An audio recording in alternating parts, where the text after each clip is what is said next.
আপনি কি কখনো গভীর রাতে চুপচাপ বসে ভাবেন সব ঠিকঠাক থাকার কথা ছিল, তবু কেন ভেতরে একটা অদ্ভুত শূন্যতা? নামাজ আছে, দোয়া আছে, তবু শান্তি নেই।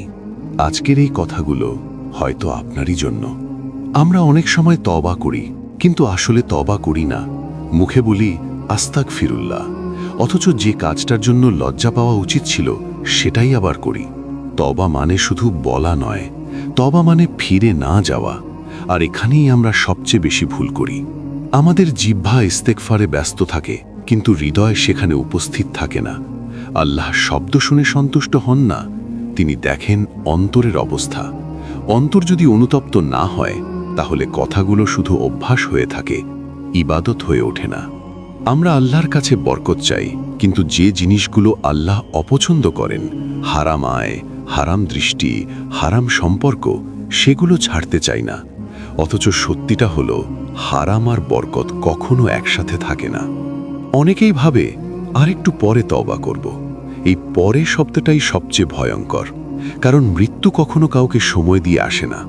তওবার দরজা এখন খোলা আছে, কিন্তু কতক্ষণ খোলা থাকবে তা কেউ জানে না। আমরা মানুষের কথা নিয়ে বেশি ভাবি, মানুষ কি বলবে, সমাজ কি বলবে, এই ভয় আমাদের ঈমানের ভয়কে ছাপিয়ে যায়। অথচ যেদিন কবরের মাটি চাপা পড়বে, সেদিন কোনো মানুষ পাশে থাকবে না, থাকবেন শুধু আল্লাহ। আমরা ইস্তেগফারকে ছোট আমল মনে করি, অথচ কুরআনে আল্লাহ নিজেই বলেছেন, ইস্তেগফার আকাশের দরজা খুলে দেয়, রিজিক বাড়ায়, দুশ্চিন্তা দূর করে।